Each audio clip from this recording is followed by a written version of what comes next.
got the cornfield calm, Midwest tone, but he's spitting facts like a dog with a bone. Lanky frame, fire-haired, eyes on the case, breaking down the game in the darkest place. Sports scores to murder boards, Hoosier logic cuts like swords. From Friday lights to chalked out lines, this redhead's brain rewrites the lines inside the Hoosier mind, where the stories twist and stats unwind. He's a legend in flannel, mic in hand, digging deep where few can stand.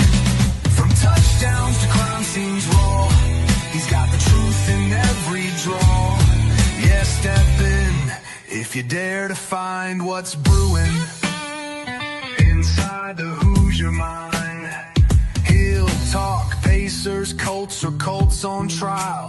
Hoosier humor with a devilish smile. He's that redhead sleuth with a box of clues. Takes your headline, breaks the news. With every stat and every scream, he's painting portraits in your stream. Don't blink, he'll tie it tight. From game night wins to murder flight. Inside the Hoosier mind, where the facts hit hard and the lines are blind. He's a ginger ninja, sleuth and slick, cracking cases play by play quick.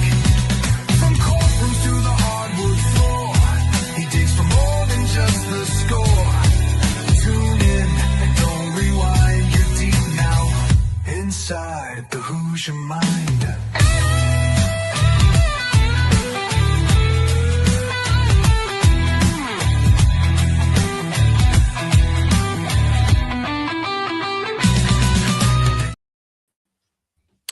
All right, what's up, everyone? Welcome into Inside the Hoosier Mind, brought to you by Military Broadcast Radio, helping give veterans a voice. Here with the shy kid, Mike Hughes. We are back. Exams are done. I got no more math tests to take. Thank sweet Lord, because I hate math. I am awful at math. And I got Mike here, so nobody has to just hear me talk for like an hour, which is great because nobody wants to hear that for an hour. It just gets old. I go on a rant. I ramble. I do. I lose my train of I'm thought. glazing. But Mike, buddy, how are you? Because it's cold here in the Midwest. It's been damn cold here in the Midwest. It's cold, man. I just went on a jog. Whew. Iceman himself, aka Caleb Williams, would be on skates today, looking like Connor Bedard. It was icy, man. I almost busted my ass a few times. But I got 3 more days, and then I'm on winter break for 2 weeks, which is going to be really cool. I need a break from these kids. Yeah. No, I'm kidding. The kids are great. Yeah. Now, Mike, that's not how you're supposed to get ice in your veins, buddy. Like being out in the cold, like that's not how you're supposed to get the ice in my ass because I keep falling. Oh, but anyway, though, it's cold outside, but college football is heating up, and of course, with it being the off season for all like 130 other teams that are out there, the drama is heating up to boot along with it. And I didn't talk about it last week when this first happened, but I want Mike's perspective because Mike is a college football fan, but he's a neutral fan, which is kind of the best part because Mike just sees it purely from an objective perspective. Like, I'm a Bama hater, so I'm a vote Bama should never be in the playoffs ever unless they just truly deserve it.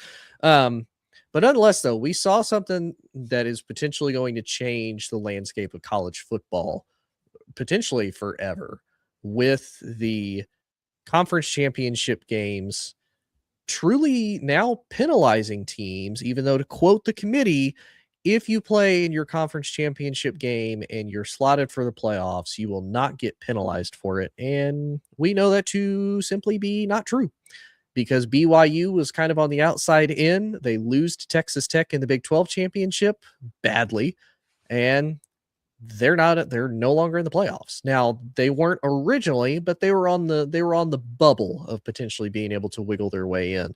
And so BYU gets the boot. Alabama gets destroyed by Georgia. I think it was like 28-7 was the final score. They had -3 rushing yards in the second half. -3 rushing yards is what they were held to by the Georgia Bulldogs. But hey, they're still number 9. They're still going in the playoffs with 3 losses, the only 3-loss team that's in, even though they lost a conference championship game. And so that kind of brings a question to you, buddy, of you play for a conference championship it's one extra game that only 2 teams in a conference are playing. Nobody else in your conference plays an extra. And realistically, those teams kind of get they get screwed, because if you think about it, if I have to play an extra game, and take somebody like Oregon didn't have to play for the Big Ten. And so they get to rest all the way up until their first matchup this coming weekend. So they essentially got an extra bye week. Whereas if you just played and maybe you're not one of the top 4 teams that get a bye in the playoffs, now you have to play this game and then you have to play another game to boot on top of that, right back to back. It's not really fair. Sure. So to me, there's a potential that they maybe get rid of the conference championship games, because nobody's really going to want to play. Because if I'm slotted to be in the playoffs and I'm kind of on the fringe anyway, and I play in my conference championship game and I lose, and my name isn't Alabama, I'm probably going to be kicked out of the playoffs, and that's BS, because that shouldn't happen. But Mike, buddy, what's your thoughts though? I think I'm gonna tie it back to 2 old friends, Nick Saban and Bill Belichick. And I tie them together because I think when you talk about Alabama in NFL terms, it's the New England Patriots. And even though the New England Patriots were without Tom Brady and were under the helm of Mac Jones at the time, you couldn't just throw them in the playoffs just because we're so used to the Patriots being in the playoffs. Like the last time they went to the playoffs was 2021. They had a 10-7 season with Mac Jones. I think that was Mac Jones' rookie year too, by the way, or his sophomore year. Rookie year.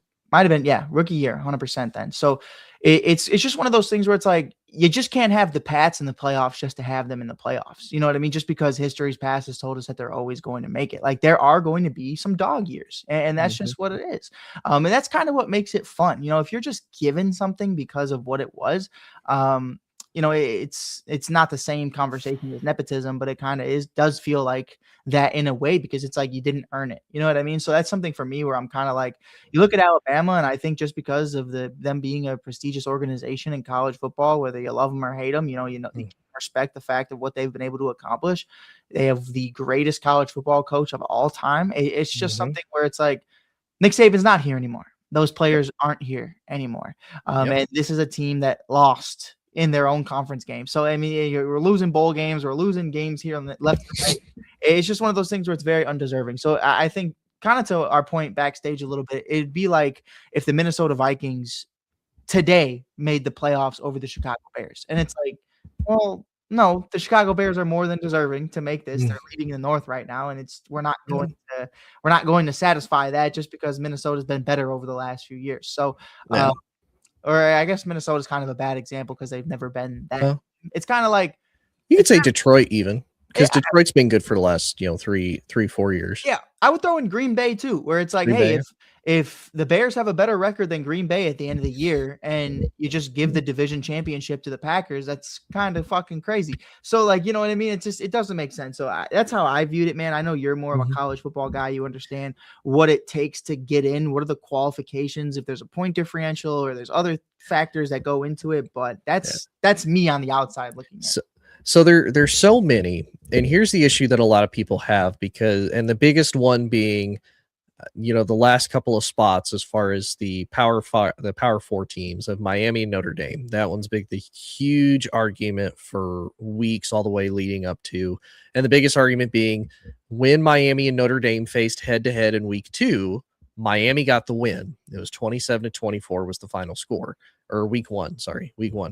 And so first game of the season, Notre Dame loses, then they lose to Texas A&M, but then they rip off 10 wins in a row. They're 10-2. Miami's 10-2, but Miami has the tiebreaker as far as beating them head to head. With somebody like Alabama, they have then 3 losses. And here's where people get weird with college football and the games, because they love to count games that matter. Alabama's thing, they beat like 6 top 15 or like 4 or 5 top 15 ranked teams in a row. It was like, they faced like team number 4, they faced team number 6, 11, 15, whatever the rankings were for all those teams. Alabama beat all of them. So they went through a gauntlet of the schedule and they won. So they really want to like use that and just, that's just great. That's just great. But then they want to ignore what they would consider really bad losses. Like you started the year taking a fat L to Florida State, and Florida State had a garbage season this year. Like Florida State was bad. Like they were better than last year, but they were still bad this year. You still took a fat L to them to start your season. So that blemish just can't be erased. Mm-hmm. But again, then they want to twist it and spin it. Oh, well, Notre Dame only beat, cupcake teams. Okay. Sure. But they lost to 2 teams that are now in the playoffs. So technically 2 of the top 12 teams in the country they lost to, which again, if you want to count quality losses, those are quote unquote good losses. So that's one of my issues that I've always felt is dumb with them when it comes to that argument. Cause I'm like, is that really the argument that you want to use of, yeah, well, you got to look at the wins. Okay. Well, look at Utah, because I had a girl actually argue with me for not Utah, for BYU, the other Utah school. The only real top quality win that BYU had was against Utah, who had a pretty good season this year. But their only 2 losses were to Texas Tech. And because of that, they got kicked out of the playoffs because they didn't play quote unquote good teams.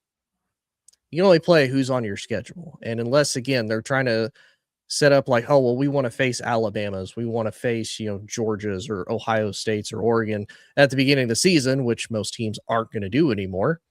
That's not going to happen. You can only control what you can control. Mm-hmm. And BYU shouldn't necessarily be punished because, again, they only have 2 losses. They're a 10-win team, and they played for their conference Actually, they're an 11-win team, and they've played for their conference championship, and they lost. So they're 11-2, but 9-3 Alabama gets to get in because they're, Alabama. Mm-hmm. So that's just my personal issue. But again, I am a Bama hater, so it's hard to take some objectivity from that.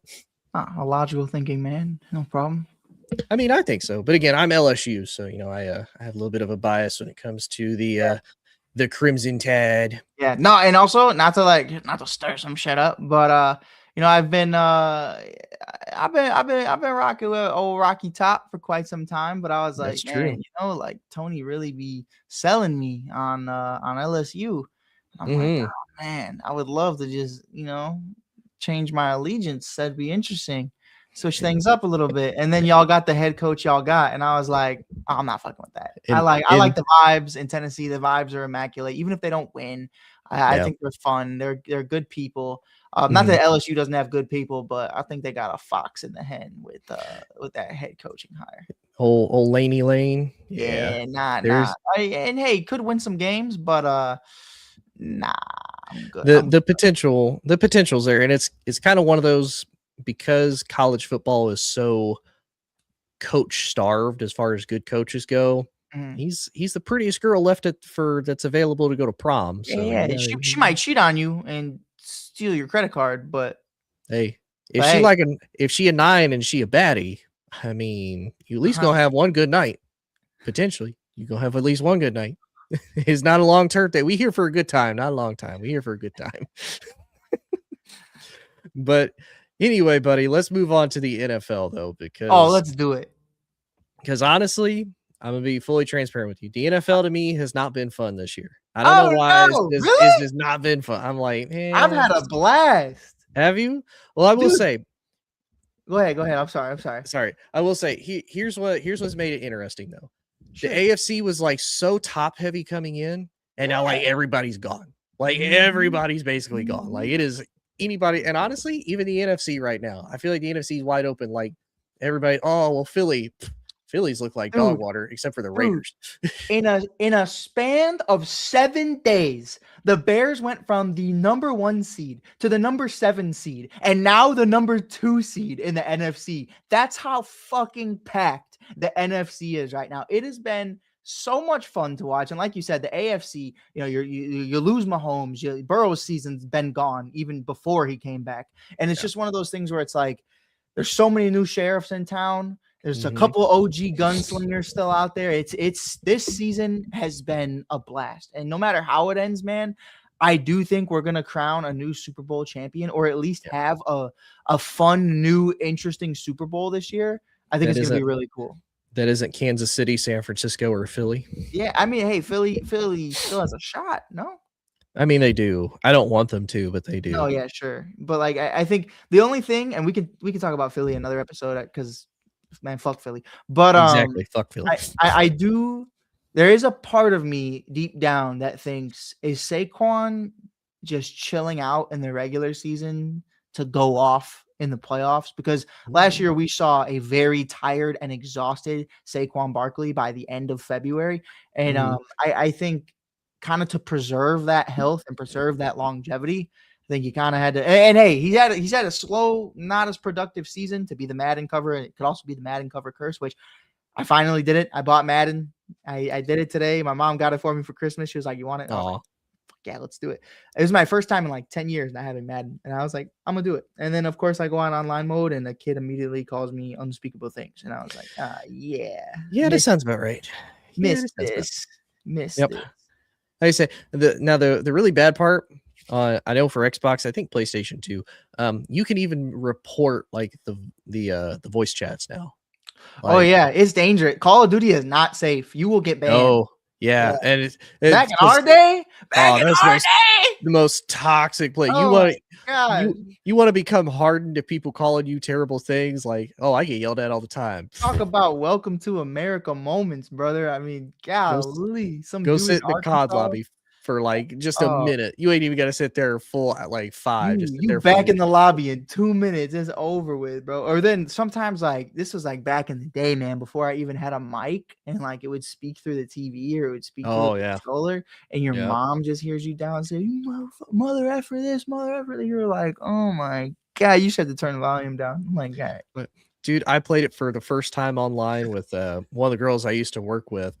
That's first word out of his mouth. Hard F slur, just hard F slur right off the bat. I'm like, yeah, we've been in here 30 seconds. Oh, like, I always but then I got toxic. Like I would always make it a point when I would come. Like I remember one specifically. I'm probably like 11 years old, bro. I'm playing Halo 2 and Call of Duty Black Ops 2, and I hop on Call of Duty, and I finally had a mic. And the second I get in, bro, I hear somebody's smoke detector go off. And me being 12 years old, bro, I'm like, you broke bitch, you can't fix it. Take that shit off, bro. And I'm like popping off, bro. And like, I would just like rage bait people, bro. It was honestly some of the greatest days of my life. And then one day, a man repeated my address to me. Oh, no. And I got off the game, sat down at dinner, looked at my family as if this might be the last time I ever see everybody in this room ever again.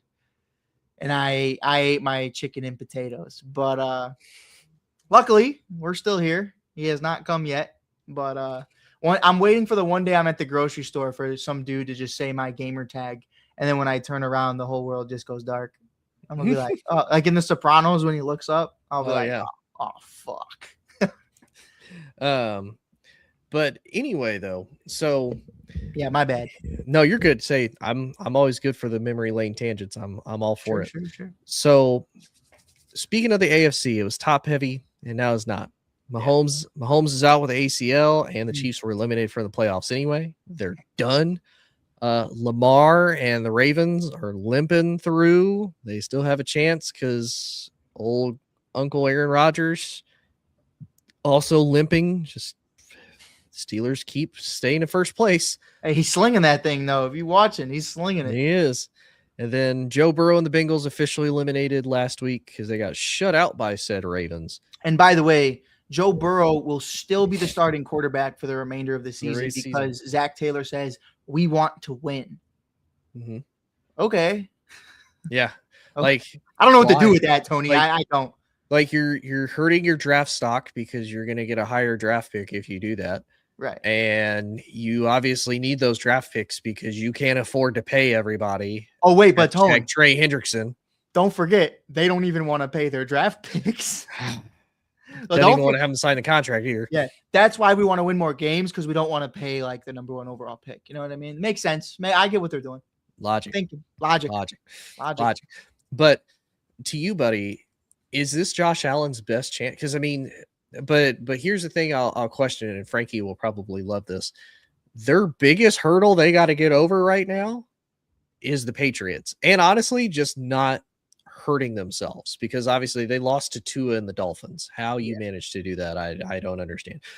But is this truly Josh Allen's best chance? Because I think if he doesn't do it this year, he may never get it again unless the Chiefs just continue to have like freak accidents, all honesty. Yeah, I think it's interesting when you really look at it. Right now, I'm pulling up the 2025 NFL playoff picture because that'll kind of help like have that conversation a little bit more. You're looking at the Broncos, the Patriots, the Jaguars. Trevor Lawrence had a day, 6 touchdowns on Sunday, which was incredible. I mean, it needed that because I feel like Trevor really hasn't had that game in the NFL yet. The Steelers, the Chargers, the Bills are the 6th seed. And then you have the Texans, who have won 6 games straight. Shout out CJ Stroud, really coming back, figuring it out once that offensive line got healthier.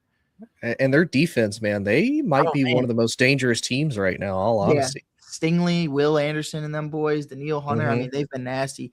And then in the bubble is Phillip Rivers at 45 years old and Lamar Jackson. For me, man, here's how I view it. This is Josh Allen's best bet to win the championship this season, because for me, Josh Allen is the only experienced gunslinger in this playoff picture right now.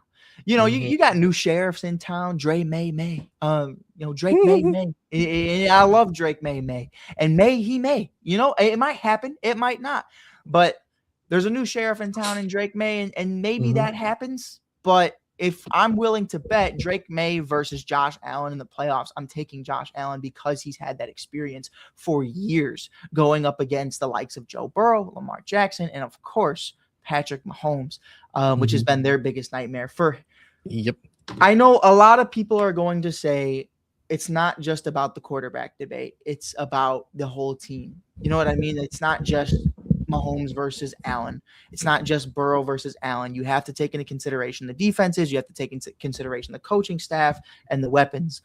But when we talk about X factors, when we talk about game managers, if you're not facing Patrick Mahomes and Joe Burrow, I think you have a cakewalk. Yeah, you have the defenses. Yeah, you have to go against the Broncos defense. You have to go against the Patriots defense, maybe even the Baltimore Ravens if they figure it out. But at the end of the day, to me, that's not a tall order for Josh Allen from what we've seen from him. You know what I mean? Maybe that's a tall order for Keon Coleman and the other wide receivers in that room that we may or may not be able to name. But I think, is Amari Cooper still there? No, he's not. He retired. No, he retired, Yeah, that's what I'm talking about. I don't even know. I haven't watched many Bulls games this year. That's no disrespect. They've had a phenomenal season. It's the best year for Josh Allen to win a championship because the other gunslingers are gone, at least the experienced ones. Like I said, you can have a new sheriff in town like Drake May. But I mean, at the end of the day, I'm going to put all my chips in on Josh Allen to make it to the Super Bowl this year. And whether that's facing off against Caleb Williams and the Chicago Bears or not, I'm not sure. But even then, it's a lot of experience versus zero experience. If you're facing off against the Lions, it's a lot of Super Bowl experience. Not Super Bowl experience. It's a lot of playoff experience versus a guy who's never been to the Super Bowl. And that's just one of those things where it's like, I mean, that would just be a fun game because you got a guy who's never been to the Super Bowl and then you've got a guy who's lost 4 of them. You know what I mean? So it's like, really, I have no idea how this will go. But I really do think this could be Josh Allen's year. What do you think? I think it has to be this year because, like I said, how often, and I know we always joke about it, and a lot of people who dislike the Chiefs, which I really don't dislike the Chiefs. I dislike most true dynasties because it gets old. It's cool, it's fun for a little bit, but it's like I like the parody. Like I like a little mix up thrown in there. Like when it was Rams versus Bengals, I was like, oh, this is great. Like like as Matt Stafford and Joe Burrow's like a great quarterback is finally going to get a Super Bowl ring, whether it's the young gun that's going to be the face of the league for a while, or it's the old dude that just got beat up in Detroit constantly. Yeah. He's finally going to get a ring like he deserves. So, or even like Aaron Donald going out with a ring. Like that was beautiful. Like that was so poetic to me. It was so cool. No, I love that. What was that? That's really the only one really in recent memory that I like really said, whoever wins this, I'm happy. Yes. Yeah. Cause I was good with either one winning it. And so, and I know we joke that the Chiefs have, black magic, and I mean, Yes. you have Overlord Taylor Swift also probably Yes. putting, some devil magic in there and whatnot. Of course. All the Swifties are going to come for me for that. It's fine. Don't care. Toxicity.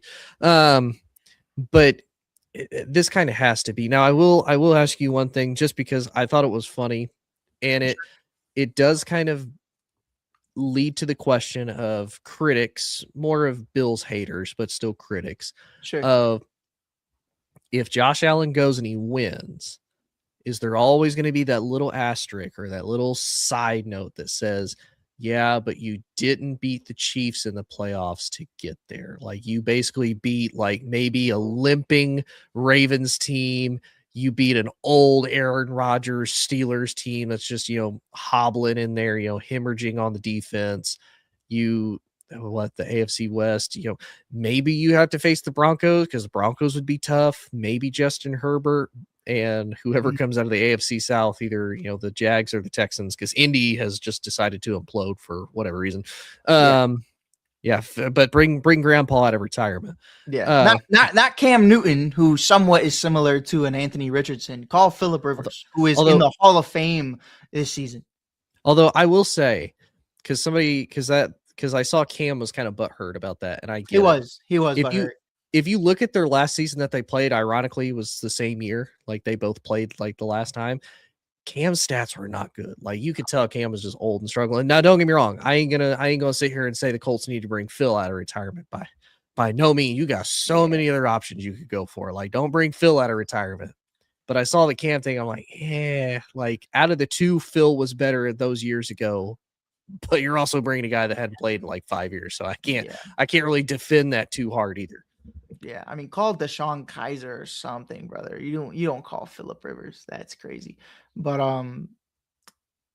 I loved your question, and I loved your question because I will never sit here and say that Josh Allen's Super Bowl championship is invalid because he didn't have to face Patrick Mahomes, but people will. You know what I mean? Like, Akeem Olajuwon said Akeem Olajuwon wouldn't have won rings if Jordan didn't retire. You know what I mean? The Bulls would have won 8 straight championships. But at the end of the day, man, I mean, it's not on him. You can only play who's in the league. You can only play who's on your schedule. You know, you can make that same argument that so many people wouldn't have won championships if Tom Brady, retired at 35. That's what I was getting ready to say, is how many people have said that about, oh, you didn't face Tom Brady in the Patriot. Okay. Yeah. That's not a me problem. I still won. Patrick Mahomes faced him, lost, and then went on to win 3-4 Super Bowls. So, I mean, you know what I mean? Like, it doesn't define you. It's interesting, though, because I do think people are going to compare it to Jordan and Olajuwon, where it's like, if Mahomes was in this game, they would argue that they wouldn't be able to beat him. And history's past has told you that they wouldn't. But I will say this. With what we've seen already, with the inconsistencies from the run game, with the defense not looking what it used to be, Chris Jones not being what he used to be, Travis Kelce. I mean, look, I'm never going to talk down on Travis Kelce. Just know if I'm not talking about Travis Kelce, there's something wrong, because he is one of my all-time favorites. But it's just one of those things to me where I think Buffalo would have got him this year regardless. You know what I mean? Yeah. And I do believe that. And it's also the pregnant wife effect, from what I've heard. Shout out Josh Allen. He's expecting. But everybody says when your wife is expecting, it's your last year to win a championship, because then it's all going to go downhill. Ask Phillip Rivers. It's gone downhill 12.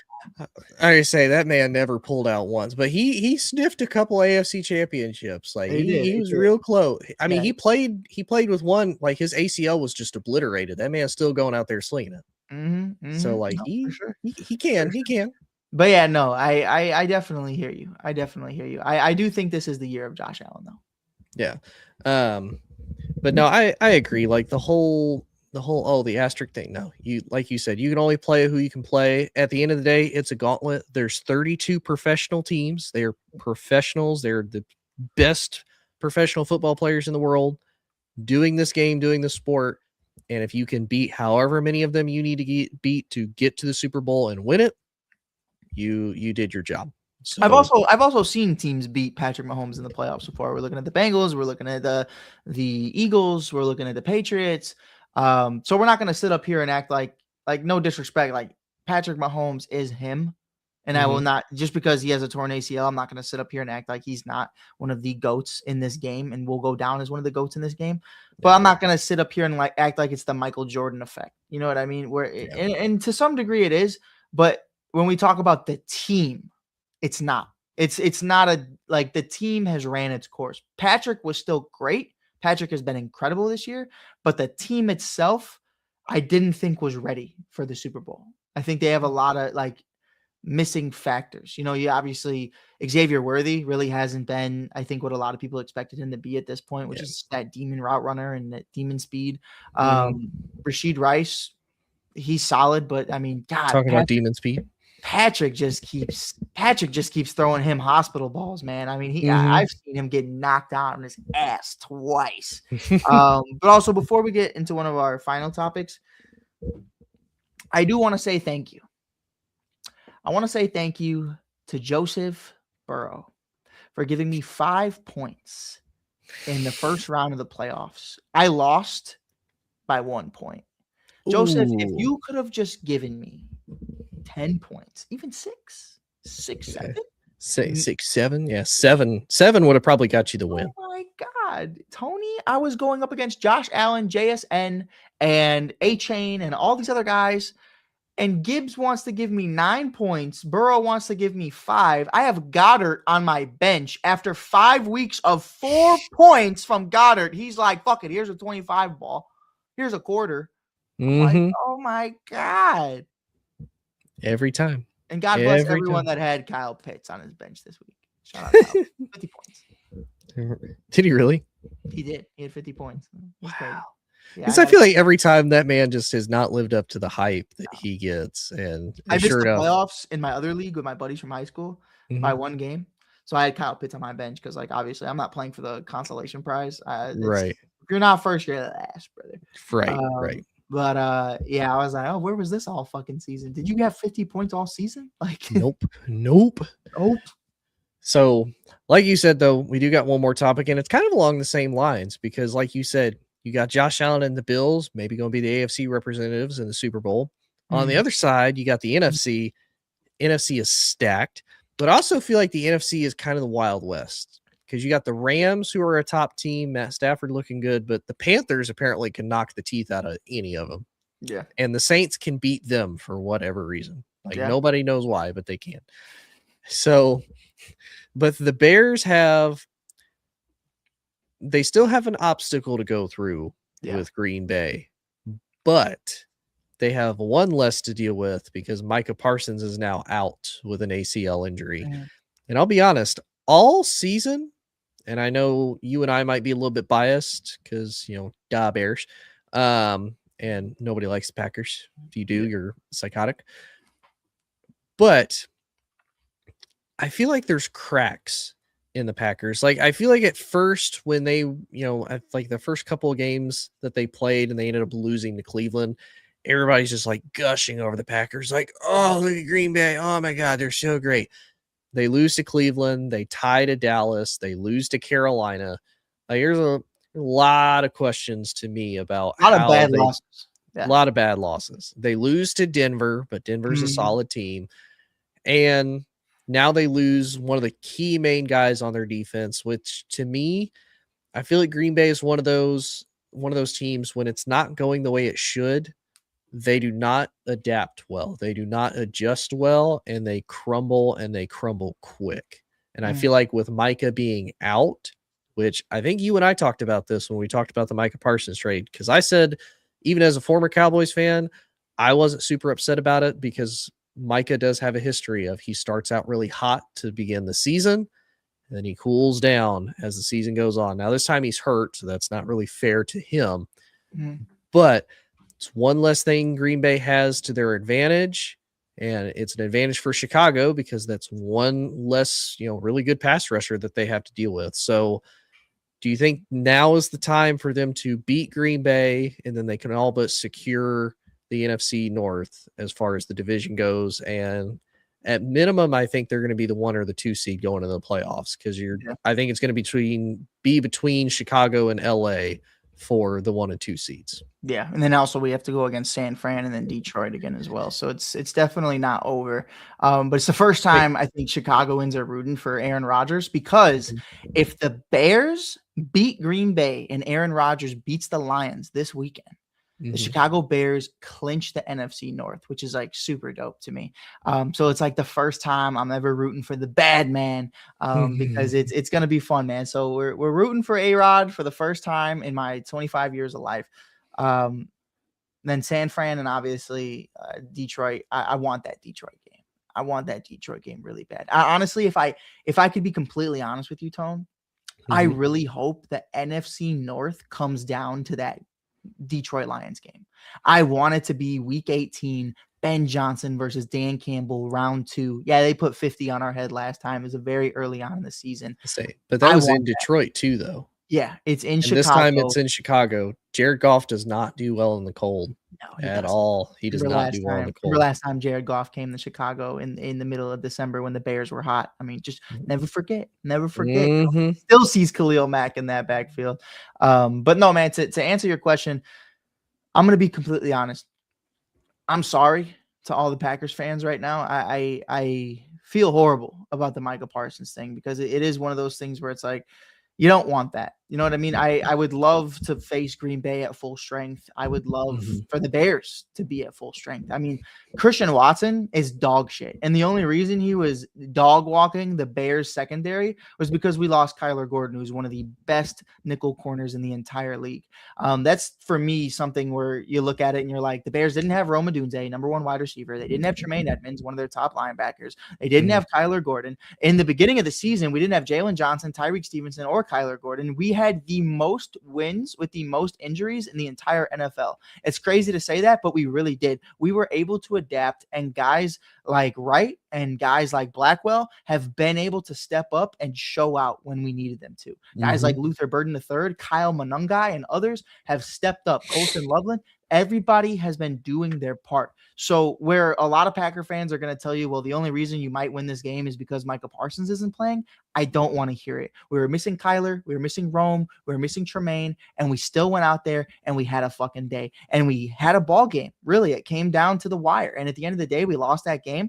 But I hate the narrative of, oh, well, Patrick Mahomes isn't playing the rest of the season, so Josh Allen's Super Bowl appearance doesn't really count. That's bullshit. You play who's on your schedule and you play who's healthy and on the field. That's all that matters at the end of the day. And I think a lot of people would agree with that, and other people won't agree with that. Other people will say, oh, well, you know, if Patrick Mahomes isn't healthy, then the whole season's a wash. Man, get the fuck out of here. Like, if Micah Parsons isn't healthy, then this win for the Bears means nothing. Actually, this win means that we're likely going to win the division. So whether you love it or hate it, it's what it is. And here's the other thing too that I would use against Packers fans, because we didn't have Micah, it doesn't count. Okay, if Caleb goes down and they beat Chicago, does it count? Right. Well, yeah, it counts because we beat the Bears. Okay. Well, it counts because Tyson Bagent's an elite quarterback, brother. And I'm gonna be like, what the fuck? Like, you're reaching. You are reaching. Now I'll tell you this. God forbid, knock on wood, Caleb Williams goes down and Tyson Bagent beats the Green Bay Packers. I am going to be insufferable. I'm going to be like, it's Josh McCown 2013 all over again. Like, it's going to be beautiful. But Tony, can I bring something up? Yeah, real quick. You're not going to be insanely toxic, are you? If Tyson Bagent was to beat the Packers, just ridiculously toxic. I will buy a Tyson Bagent jersey if the Packers beat the Packers and Tyson Bagent's like going in as QB1. Like, and it wouldn't happen. I love Caleb. Caleb's been incredible.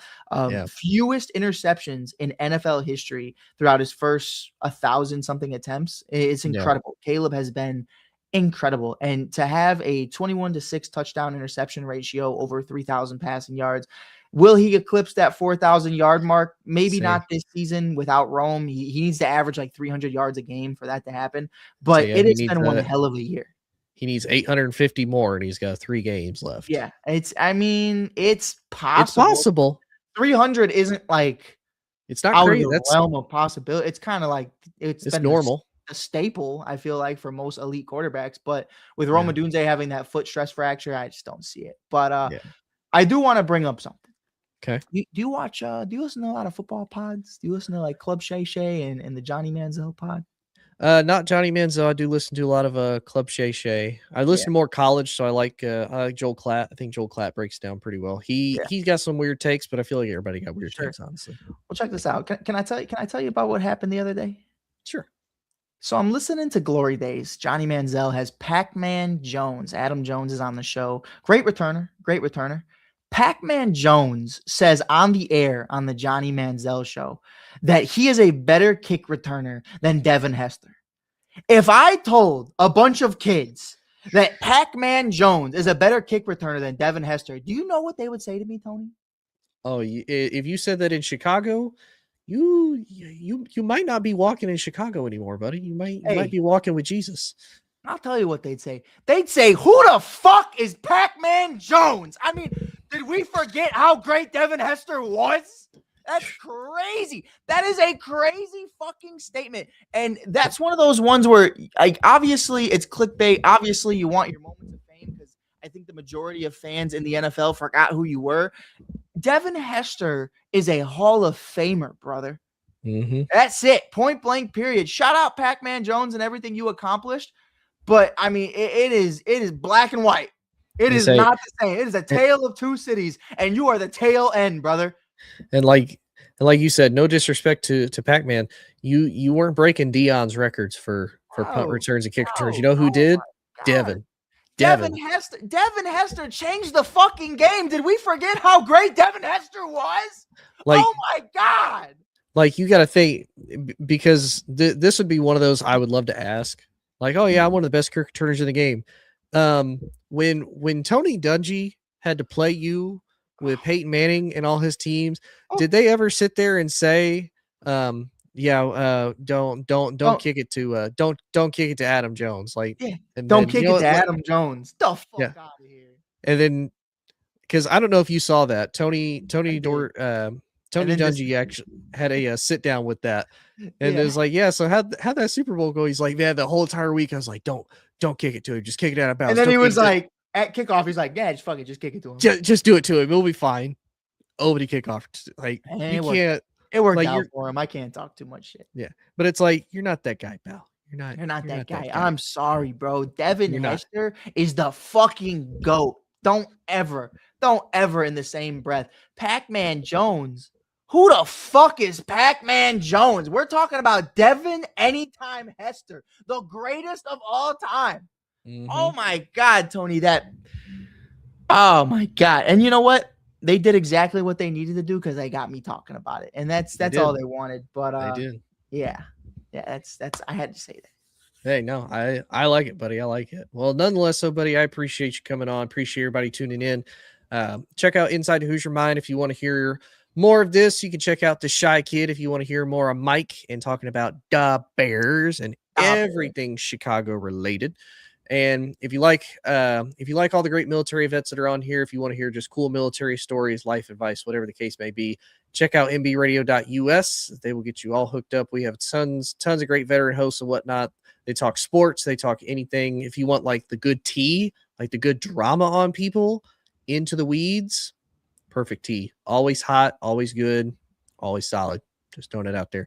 But appreciate everybody tuning in. We'll be back next week before Christmas, before the holidays, no matter what you celebrate and whatnot. Mike and I will hopefully be back, and we will see y'all then. Go Bears. The Bears. Life is like a duck. Tough times don't last, but tough people do.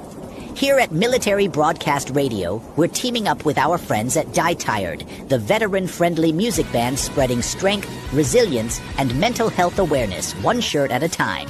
And check this out. Their brand new shirts feature broadcast beaker right on the breast pocket. A reminder that you can weather the storm, and you're never alone. Shirts are only $25, and proceeds support giving veterans a voice. MBR's mission to teach veterans how to podcast and videocast. Because when our vets are talking, they're not overthinking. They're not second-guessing. Together, we stop the 22 stigma. Grab your shirt today at mbradio.us and hit the shop. Or go directly to toramerch.printavo.com/merch/dietiredband.